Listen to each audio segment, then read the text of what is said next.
Hey everybody, Philippe here with Fontana Ovens and Grills, trying to get over a big old Thanksgiving feast and week of eating. I'm out here in my backyard with my personal marinara. We're going to do a live video today. So I'm open to questions. I'm going to be showing you a quick little demo eventually.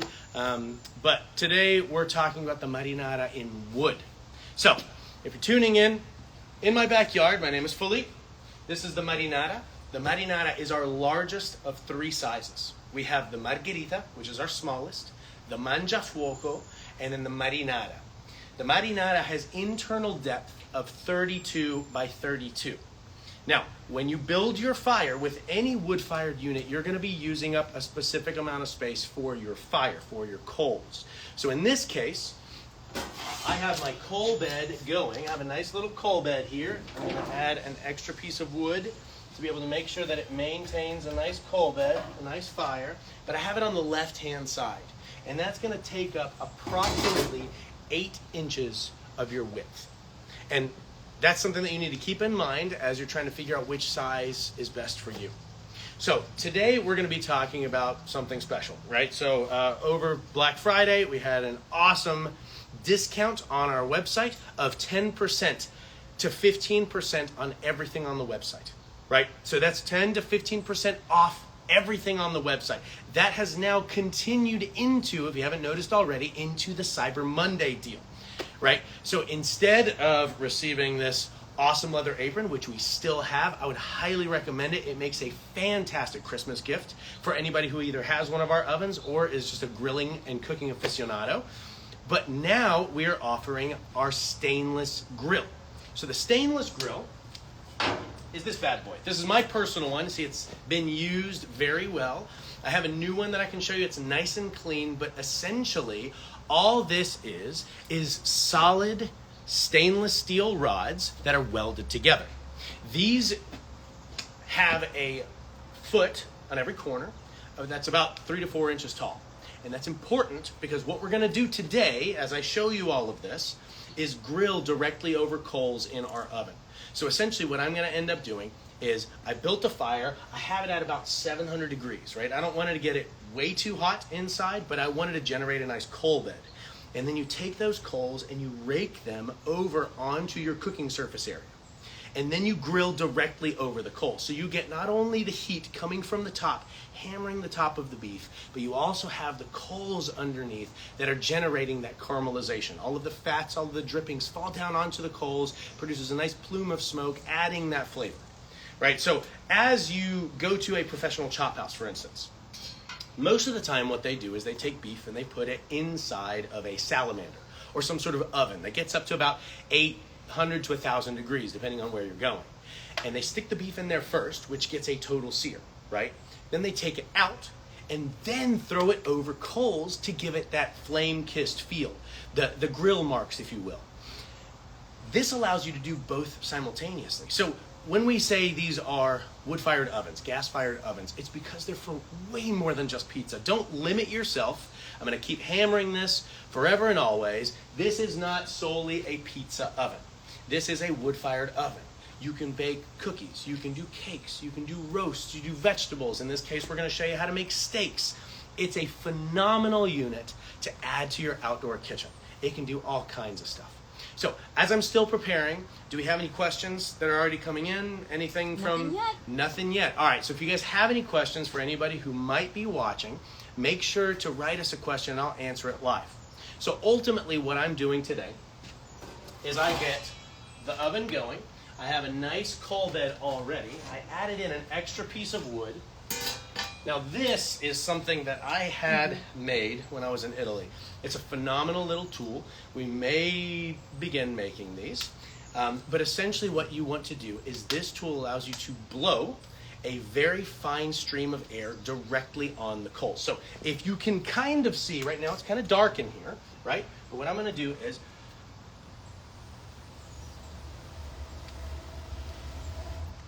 and just give it that little bit of oxygen and airflow to be able to generate some nice flames on the one piece of wood that's in there, right? So let's do it one more time.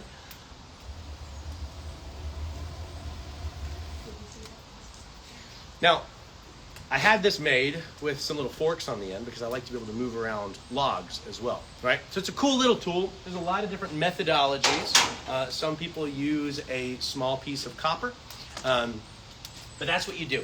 If you ever have a fire that isn't quite going, you want to give it oxygen. I've had people say they use a hairdryer or a leaf blower. You can stick a leaf blower up there if you want to. It's going to generate all kinds of flame, all kinds of ashes, but that's one way to oxygenate a fire. Right? So what we're doing now is we're making sure that this coal bed is nice and hot. I'm going to close the door one more time. And right before we bake, or right before we grill, then I'll start talking a little bit more about the process, right? So we have a question come in, so let's answer that question right now. Okay, first question pertaining to the grill from NYC Tangerine is how much is the grill?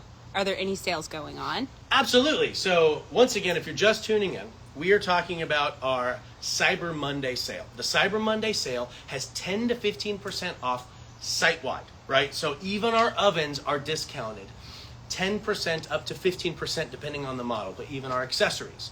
And if you purchase between now and I believe it's Thursday of this week, anyways, throughout the rest of the week, you will get one of our grills for free. It normally retails for about $90, right? And this is a wonderful little accessory. This you will receive for free when you purchase one of our ovens. So there's a $2,000 minimum once you purchase any of our ovens, whether it's our brand new Maestro 60, which is a gas-fired unit, fantastic, or one of our larger units, whether it's gas or in this case wood, you'll receive this free grill. Once again, that's an $89 or $90 value. Right? Great accessory. I would encourage anybody who has one of our wood-fired units, if you don't already have one of these, definitely get one. But thank you for that question. We've got another question from Lovely Things 108. Buonasera, perché Marianna non si vede più da aprile? Mi piace tanto. So, Marianna, if anybody doesn't know, Marianna is my mother. Allora, Marianna è mia madre, lei è ancora qui in città, è andata in pensione con mio padre Kirk, e loro vivono circa 1 miglio da casa mia e io continuo a fare le ricette anche con lei, ma però lei è andata in pensione, ora fa da nonna per i miei figli e figli di mia moglie, che è Rachel, questa qui di dietro, si trova sempre, puoi sempre anche cercarla via Inside Our Kitchen. So what was asked was, Marianna's my mom, right? My mom used to do all of the recipes, and people miss her soothing voice. She has retired into grandmotherhood. She lives about a mile down the road, and she still helps me with a lot of the recipes. So ultimately, that's what the question was. Hopefully that answered. But yeah, we are a close-knit family. We continue to do stuff together on a regular basis. A lot of times I'm over there doing videos, and hopefully as I do more live videos, I can incorporate her. If she's willing to do so, Mom, if you're watching, sorry to throw that on you. But who knows? That's kind of the plan. Anyways, so what we're going to do now is I'm going to get everything ready. If you're just tuning in, right, we're talking about our Cyber Monday deal. I am Philippe or Filippo. This is my marinara wood-fired oven in my backyard, and I'm going to show how to grill some steaks, right? We have our stainless steel grill that we're giving away with any order of $2,000 or more, and we're going to slide this on over. Now, I want to get this nice and hot, right? You want to make sure you don't burn yourself, which is why it has a nice long handle, and that's important because you don't want to have to stick this in, grab onto a stainless steel handle that's wicked hot, and burn yourself. So what we do is first, before we do anything, we take our coals and we rake them off to the side. So I'm going to use my handy dandy glove that came with my oven, nice heavy duty leather. I'm going to use my hook because my other hook is upstairs, so I will use this in the meantime. Let me grab onto this and slide it to the back, rake these coals out. Now, anytime you're using one of our ovens, especially when you're dealing with a really hot oven and high temperatures, please, please, please be careful. You want to make sure that you are using precaution when dealing with things that are very hot. All right, so I've raked my coals out. They're in a good place. I'm going to take my grill and throw them over the coals and let it warm up a little bit, okay? So we're going to set it in there, get it nice and hot. I'm going to try to close my door just enough to maintain a little bit of that thermal energy. You want it to be something that maintains a hot environment. You want to be efficient. When you're generating this thermal energy, it's very precious. You want to make sure that you hold on to as much of that as possible. Just like your heat in your house during the winter, if you keep the door open, it will maintain, but it's going to work a whole lot harder. Just be smart about it, right? You make sure the door is closed as much as possible, and you maintain as much of that heat as you possibly can. So, do we have any other questions? I have a question. Okay. Using the grill, you're going to use it to make steaks today. What else can you make using the grill? Can you use it like a traditional grill, even with the oven set up, or do you use it so if you're going to use your grill for other things, which we've used them for a lot, right? Whether you're grilling pork, or you're grilling beef, or you're grilling chicken, the thing you have to keep in mind is if you're grilling directly over coals, it's a very intense heat. You obviously don't want to cook poultry like that. Nobody likes medium rare or rare chicken. So you want to cook that in a slower way. One of the ways that you do that is to cook it off to the side. You don't want a direct heat, you want an indirect heat. And if you do that, you would want to put a sheet of some sort, a sheet pan, something to catch all of the drippings so that they don't fall down onto your stones. In this case, we want those fat drippings to fall on the coals. So it's never hitting on the stone, we're allowing it to go right on the coal bed itself. But you can do vegetables, right? You can grill all kinds of vegetables. We have done poultry, you can do pork, you can grill all kinds of things, like you would your normal grill. It is not a smoker because it's, a more intense heat, but it's not something that you need to worry about treating in a very specific way. Treat it as you would a normal grill, just use basic grilling techniques. Thank you. You're very welcome. And for any of you tuning in, that was my lovely wife, Rachel, who's helping me today. Right now I'm going to show you, I have this beautiful New York strip, right? And what you want to do is you want that New York strip to come up to as much of room temperature as possible. Otherwise, as it's grilling, the outside is going to cook, the inside's going to stay purple, and it's not going to cook evenly. We do have one more question, so go right ahead. We've got a question from NYC Tangerine. What wood are you using? That's a good question. So you want to use any good dry hardwood. I'm using a mixture. So I have some hickory that I had left over. I'm also using, as you guys can see here, shameless plug, right? We do sell cutting edge wood online. And why is that important, right? Cutting Edge does an incredible job of kiln drying their wood.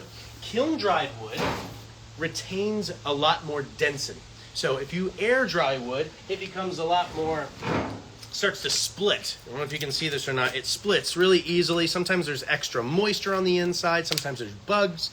Whereas if you get kiln dried wood, it is far more dense because you're removing that moisture in a controlled environment very quickly. So I'm using a mixture of the two.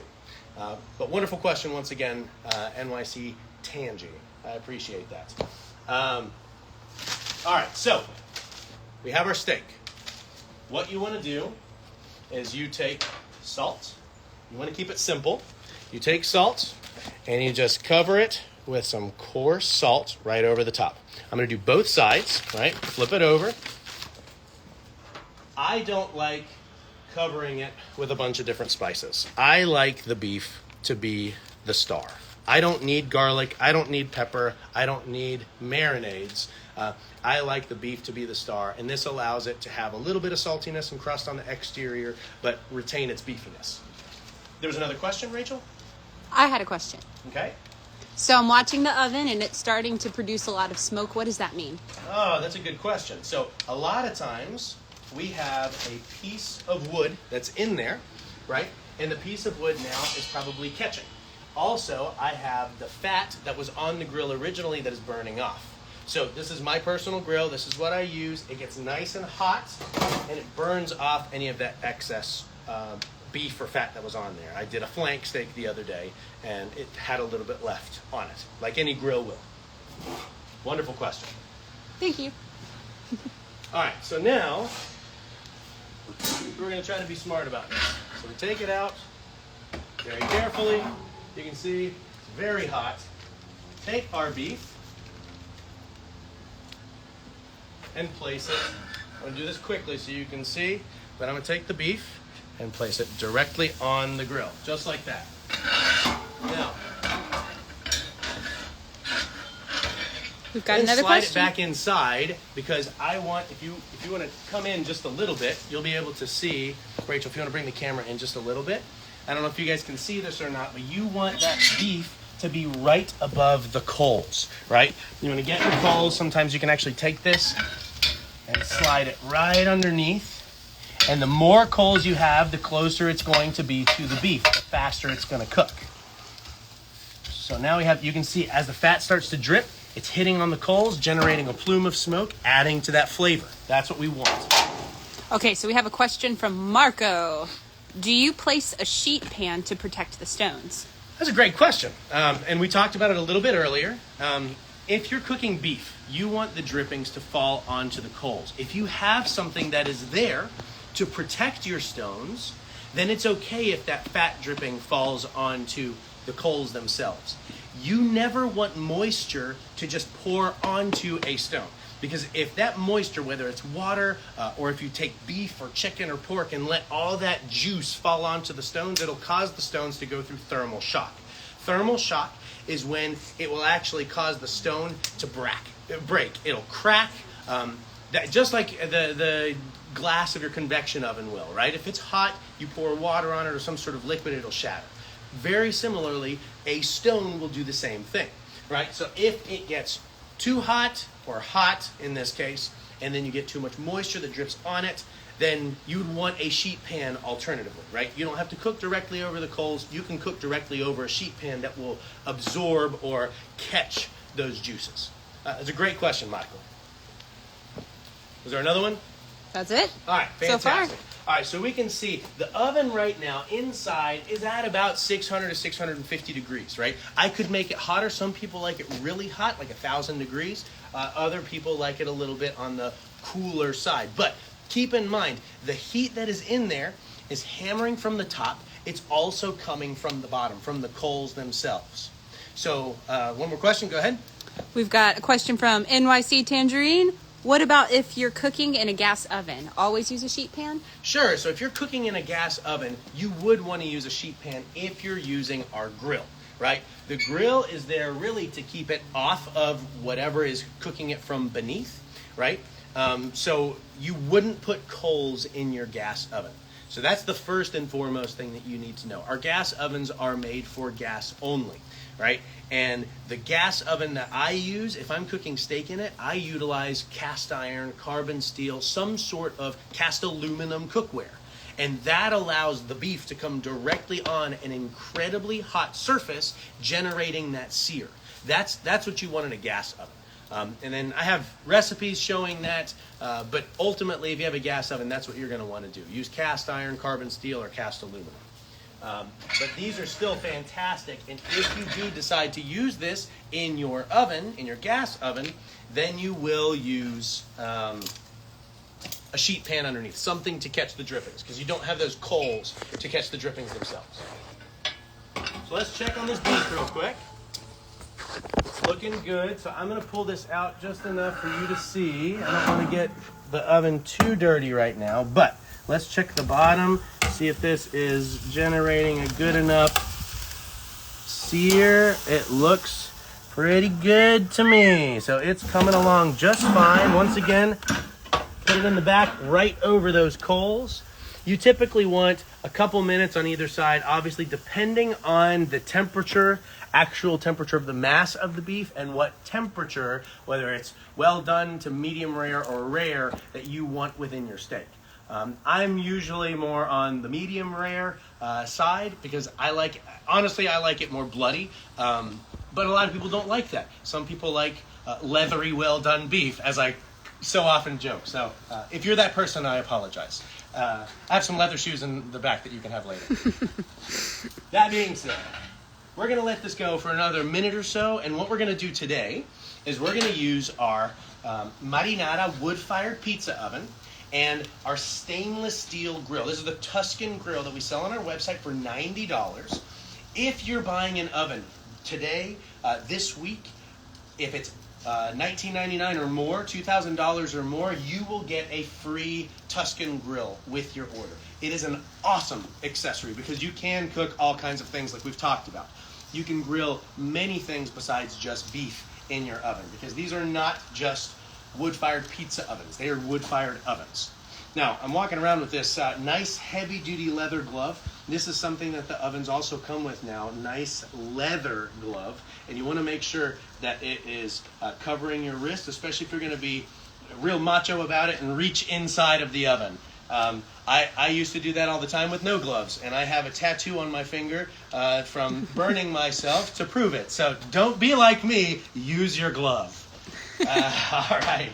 So now we're going to, Rachel, if you want to come in just a little bit, you can see those fat drippings falling on the coals themselves, right? You don't want them to just fall onto your stones. So you can see the little drippings that are going down. I'm going to take my little poker again and make sure that we have lots of coals directly underneath.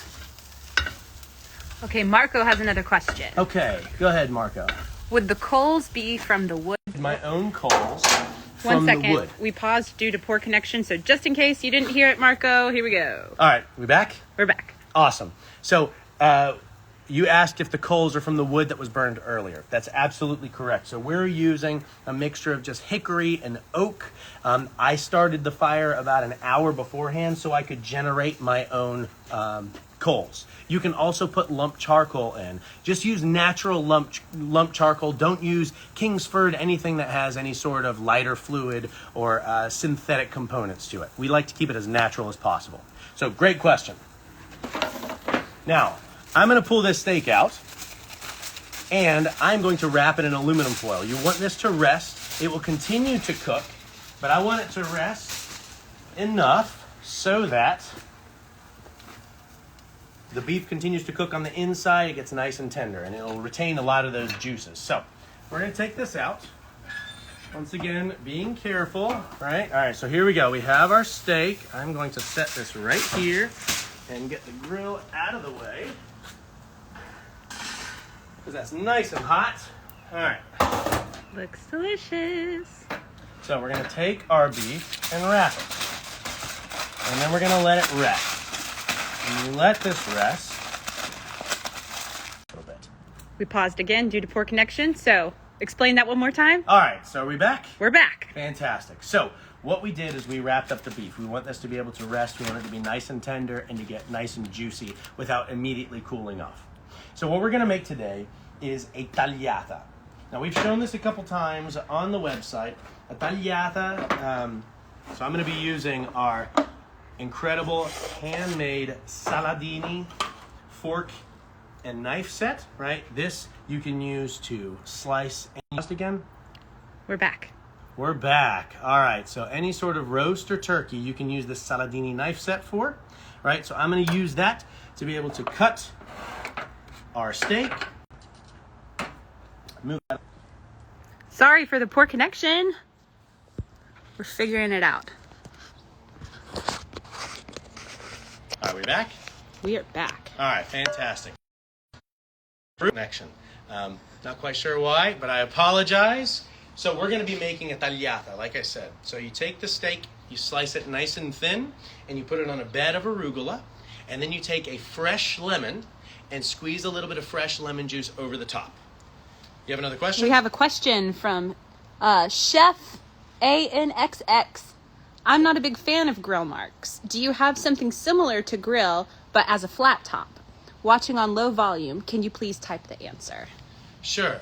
So I'll have somebody type this answer in for you, right? But we do sell carbon steel or cast aluminum cookware, right? So check on our website. We have a full set of professional grade cast aluminum pots and pans. So what I do is I take one of my skillets that's cast aluminum, it's 5 millimeters thick, and put it in the oven, preheat it, and just get your flat, if you will, flat iron marks instead of grill marks.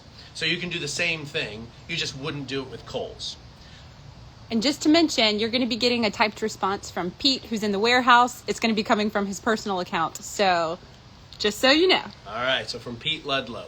The other thing that you could try, it's not as conventional, you can make a cowboy steak. And a cowboy steak lets you take the beef and put it directly on coals.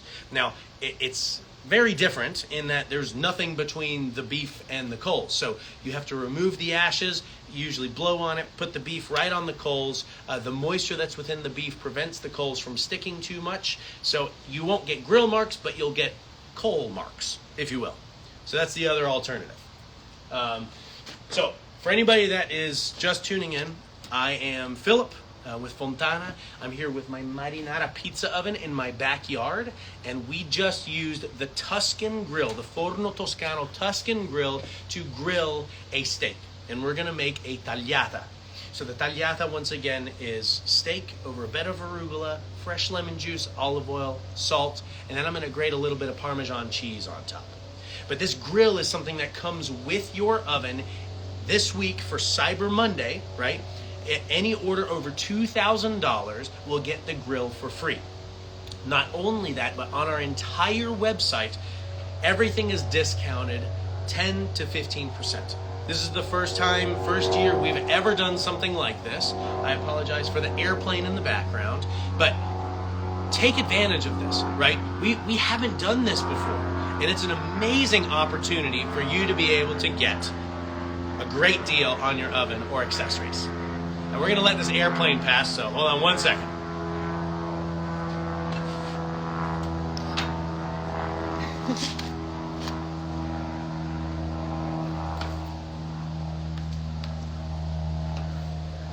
Okay, one more time, if you don't mind.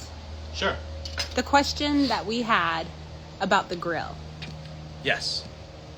Pete took a break and he wasn't listening. He wants to know how to answer the question. All so right. if you don't mind answering that one more time. Chef, right? This is to chef something. If you wanted to cook, right, without grill marks, we do sell cast aluminum cookware. It's by Pentole Agnelli. This is made in Italy. It's professional cookware. If you're a chef, you should consider getting this anyways. But it comes with a stock pot. It has saute pans, saucepans, all kinds of, it's a full set. And it's 5 mil thick so that you can put it in the oven and it won't warp, right? And cast aluminum has the same conductance as cast iron, but it's about a quarter of the weight.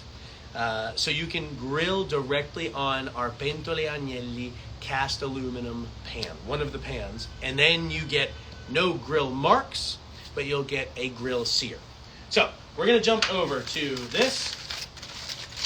We're gonna look at this steak.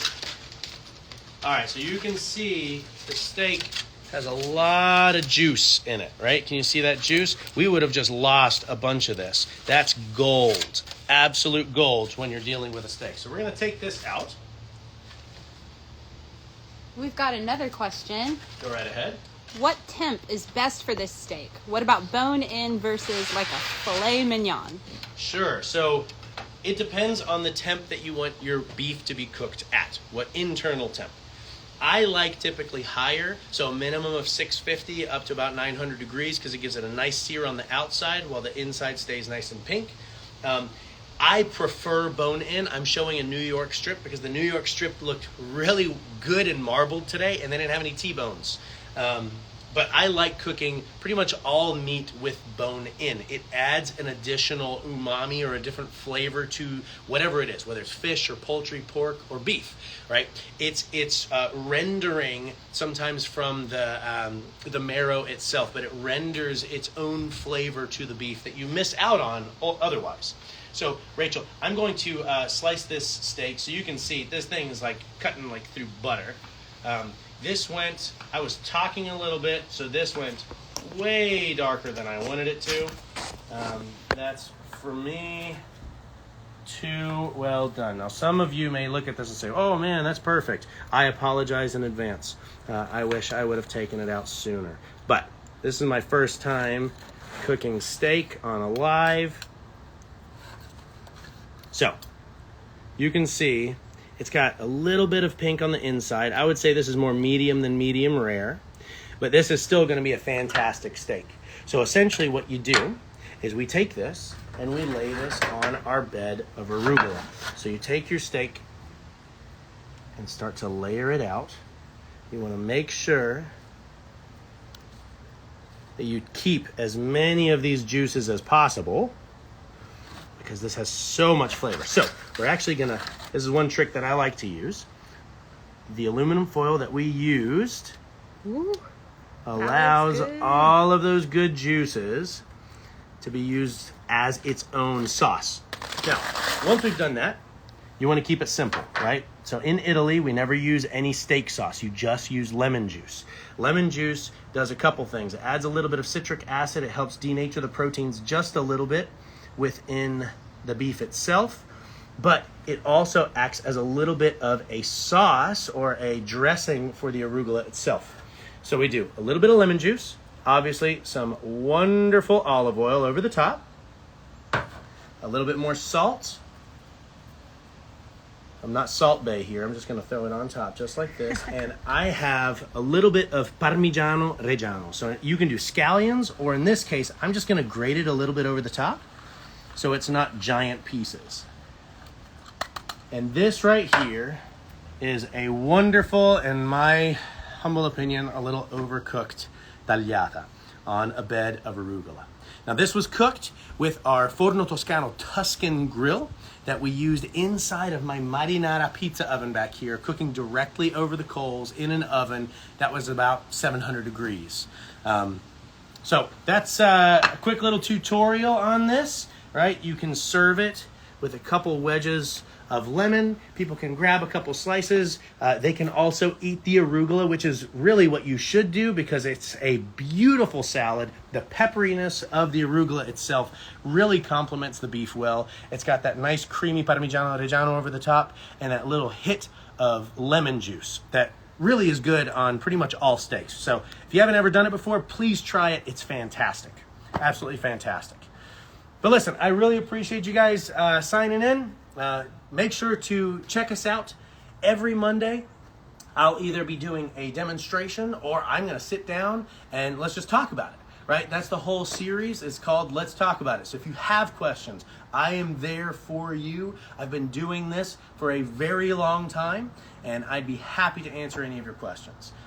As a matter of fact, there's another question. So we've got another question and a comment. So I'll go comment first, then question. Fantastic. Marco says, awesome. So, way to go.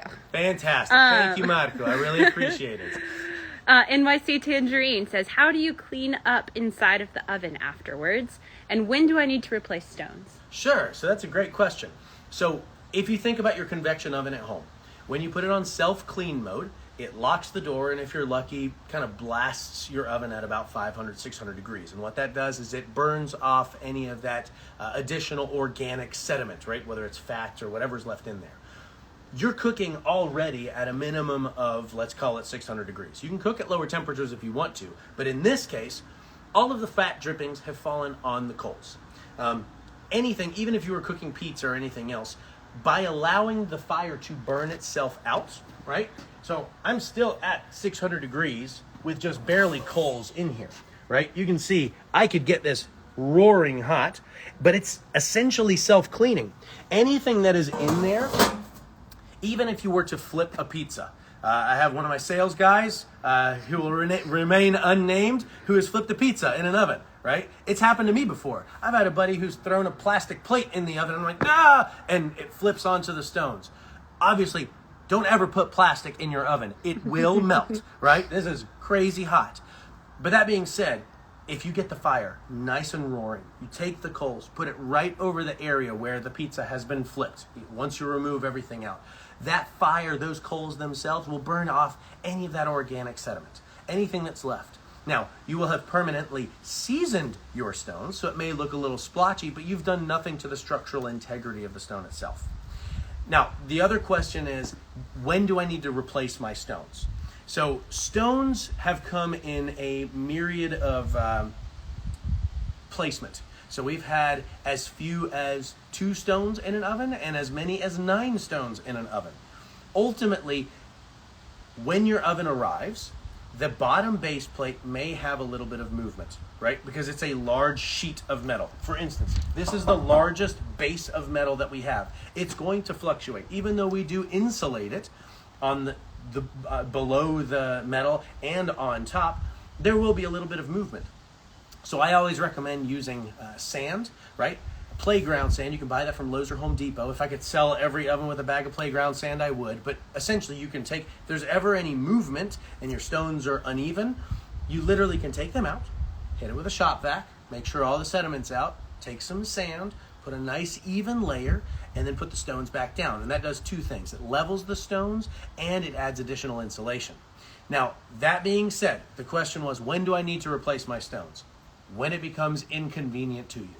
The stones are very heavy duty. They last a long time, but they're not under warranty because all it takes is somebody taking a steak just like this, throwing it on a hot stone. That moisture can cause the stone to crack, right? If you take a damp rag, some people say use a damp rag in your oven. Please don't use a damp rag because that water will cause the stones to break. So you can use them with as many as 9 pieces, which is my first oven, had 9 separate small stones. And you can use them with smaller amounts of stones. But ultimately, whenever you're ready to change them, just contact us. We have all the replacements in stock, and we'd be happy to help you get those sent out to you. Now, we have another question of what's the difference between Saputo stones and the regular stones? And I would add to that question, what do we have in our oven? Sure. So I just got this oven. This is my first time lighting this oven. It's been sitting out here. I've been waiting on the right video. I wanted to show it. So we have the standard stones. The standard stones are an amalgamy or a mixture of acrylic, ceramic, and sand, right? That's pretty much what is on every oven out there. Regardless of which brand you're looking at, it is a machine-made stone. That causes the surface to be porous, yes, but incredibly compact, right? So it's wonderful for temperatures up to 800 degrees, really not anything over that. The Saputo stones instead are incredibly porous. If you look at them, they're full of little holes, little bubbles, and essentially you have a ceramic sponge. That allows you to cook at really, really high temperatures. And the reason it does is if you have an incredibly compact surface that's at a superheated or 800 or more degree temperature, when dough comes into contact with that, the moisture itself within the dough flash steams and subsequently burns the bottom of the pizza because it has nowhere to go. It goes through an immediate phase change. Versus with the Saputo stones, because it's made with volcanic clay, it is made by hand. Not all biscotto stones are made by Saputo or made like Saputo. Saputo makes them literally by hand. They take the clay, they hand throw it into a frame, they smooth it out, air dries, kiln dries, that's it. So you have the ceramic sponge that when the dough comes into contact with it, even at 900 degrees, the moisture gets absorbed into the stone. And that does two things. It prevents any flash steaming from occurring and slightly decreases the temperature of the stone. And it's not super compact, so that moisture isn't going to immediately crack the stones like it would with a very compact stone. So if that makes sense. I grew up in Tuscany. I'm not a big fan of Neapolitan-style pizzas. I prefer a thinner, crunchier, crispier pizza, so I typically cook at lower temperatures anyways. At some point, I'll probably have a video showing you how to put the Saputo stones in and maybe show you cross-sections, showing you what they actually look like from the exterior to the interior, cross-sections and all. But that's a great question. Right now, we have standard stones in our ovens, and that's the difference between the two. Awesome. Is that everything? That's everything. Does anybody else have questions? All right, so what I will say is make sure you take advantage of this last couple days of our Cyber Monday special, right? We have 10 to 15% off on our website, depending on the model, site-wide, right? And any order over $2,000 gets that awesome grill that I just showed you how to make the tagliata steak on. Let's take one more quick look, Rachel, over here. This is our tagliata steak on a bed of arugula. It is a fantastic little dish as a side dish or as a main. Make sure to try it out. We appreciate you guys. Thank you so much for tuning in. And I will see you next Monday for a season, or I guess an episode of Let's Talk About It. So come with your questions, and I'm here for you. Thank you very much, and we'll catch you guys next week. Thanks.